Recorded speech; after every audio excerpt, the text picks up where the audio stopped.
আসসালামু আলাইকুম। আশা করি আপনারা সবাই ভালো আছেন। আমরাও ভালো আছি আলহামদুলিল্লাহ।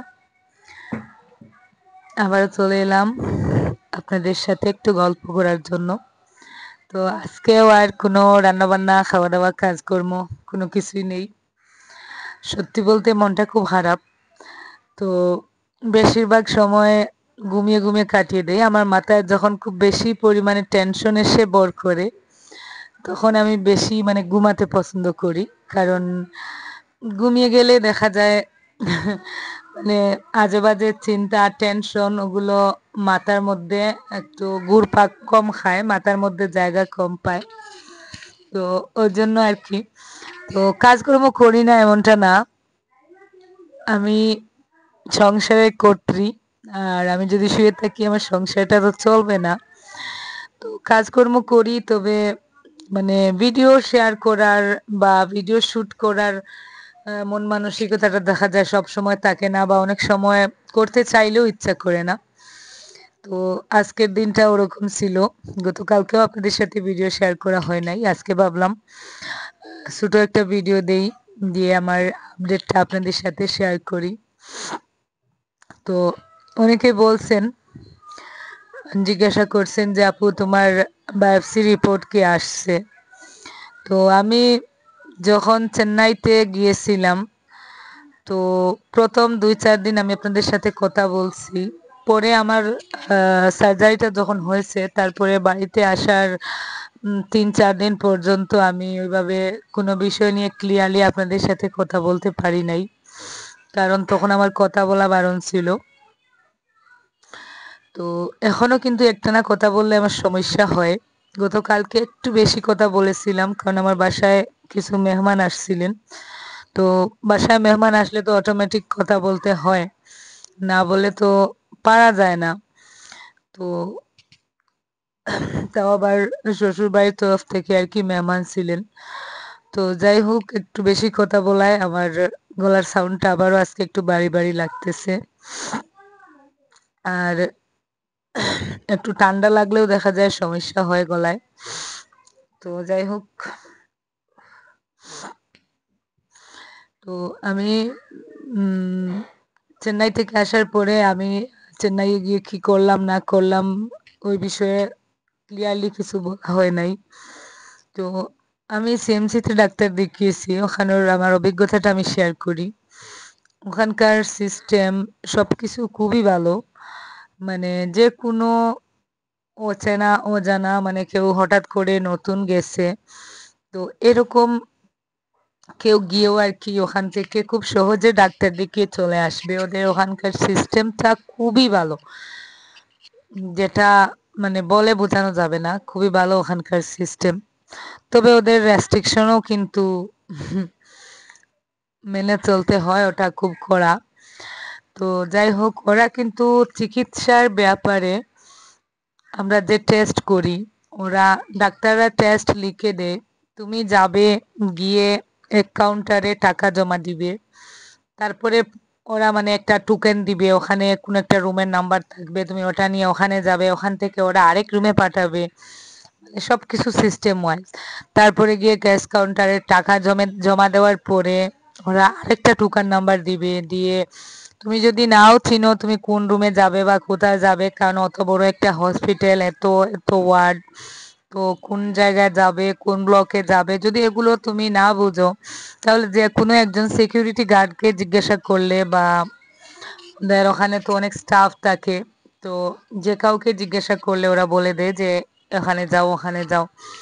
তো যাই হোক, ধরো আমি রক্ত দিচ্ছি আজকে, রক্ত দিতে হবে আমার, ব্লাড টেস্ট দেওয়া হয়েছে বা এক্স-রে দেওয়া হয়েছে।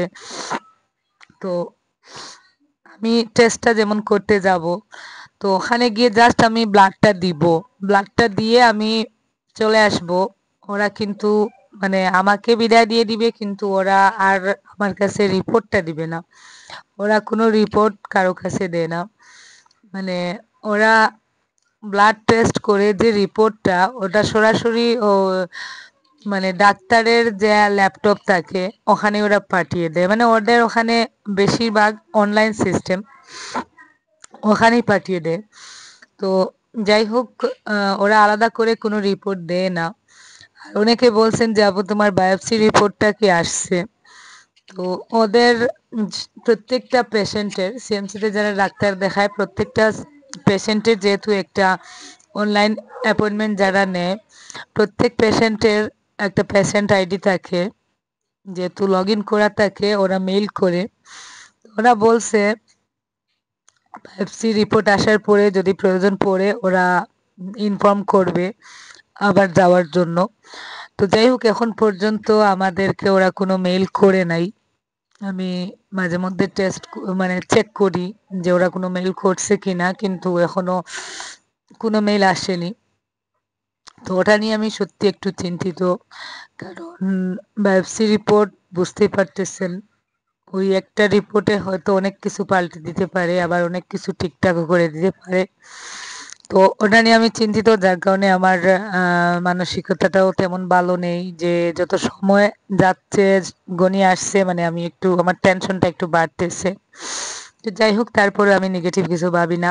এইবার মানে সবকিছু পজিটিভলি ভাবতেছি, যার কারণে আমি হয়তো এখনো সুস্থ আছি। কারণ আহ অনেক সময় আমাদের ভাবনা চিন্তা আমাদেরকে আরো অনেকটাই অসুস্থ করে ফেলে। নেগেটিভ কিছু ভাবলে দেখা যায় সেই মনের ভাবনাটা আমাদের শরীরের উপর পড়ে, যার প্রভাব পড়ে তো আরো বেশি অসুস্থ হয়ে যাই।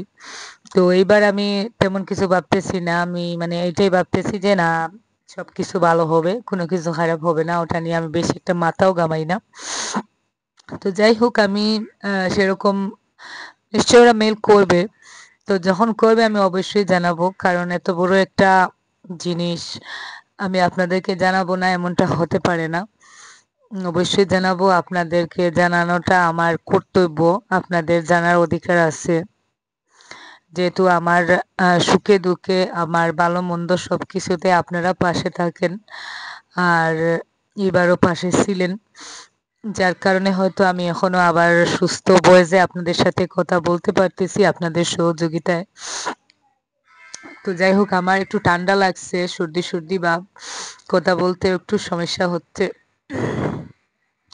তো যাই হোক, আমরা সিএমসি থেকে আসার সময় ডাক্তারকে বলছিলাম মানে যে আমাদের রিপোর্টটা দিতে। তো ডাক্তারের কাছে যদি কেউ রিপোর্ট চায় তাহলে ওরা শর্টকাট একটা রিপোর্ট, মানে তোমার কি অসুখ ছিল, কি হয়েছে, তারপর কি হলো, তারপর কোন ঔষধ দেওয়া হয়েছে, কি টেস্ট করা হয়েছে, ওরকম আর কি একটা শর্টকাট রিপোর্ট ওরা দেয়। মানে প্রত্যেকটা টেস্টের প্রত্যেকটা সমস্যার ওই রিপোর্টগুলো ওরা দেয় না, মানে ডিরেক্ট একটা পেজ ওরা তৈরি করে দেয়।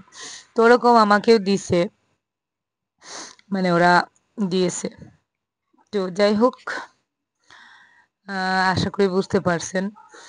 তো আমি যদিও সিএমসির খরচ নিয়ে আরেকদিন ভিডিওতে কিছু বলছি, আর তারপরেও মনে হয় ওই ভিডিওটা যারা যারা দেখেন নাই আবারও ভিডিওতে কিছু নতুন কমেন্ট আসছে ওখানে খরচ কেমন। তো ওখানে খরচ যে আহামারি অনেক কিছু এমনটা না। চেন্নাইতে দুইটা হসপিটাল আছে, একটা মানে টপ দুইটা হসপিটাল, যেটা হচ্ছে একটা সিএমসি, একটা হচ্ছে অ্যাপোলো, অ্যাপোলো হসপিটাল চেন্নাই।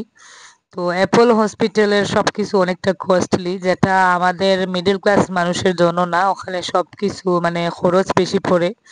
আমি যদি সিএমসিতে একটা টেস্ট ৩,০০০ টাকা দিয়ে করাই, অ্যাপোলোতে সেম টেস্টে শুনছি ২ ডাবল ৩ ডাবল খরচ যায়।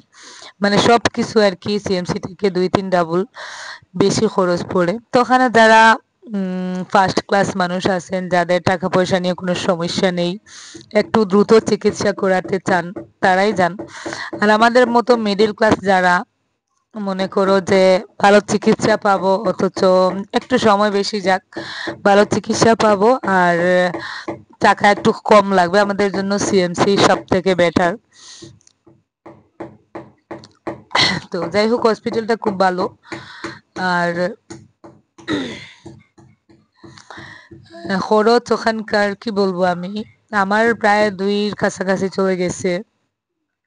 ২ কাছাকাছি না, ওরকমই, কারণ যাওয়া আবার খরচ, যাওয়া আসার খরচ অনেকটা পড়ছে। তো যেহেতু আমাদের এখান থেকে চেন্নাই অনেকটা দূরে, ৩,৩০০ কিলোমিটার, তো যাওয়া আসা খরচ একটু বেশি। ওখানে গিয়ে থাকা খাওয়া হোটেল ভাড়া তো ওগুলোর খরচ একটু বেশি পড়ে।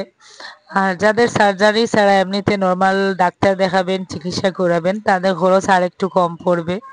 তো সেটা নির্ভর করবে আসলে কতদিন তুমি থাকবে, সেখানে গিয়ে কতদিন তোমার থাকা পড়ছে সেটার উপর। আমাদের বেশি দিন থাকা পড়ে নাই, যেহেতু আমরা অনলাইন অ্যাপয়েন্টমেন্ট নিয়ে গিয়েছিলাম, তাই সবকিছু তাড়াতাড়ি হয়ে গেছে।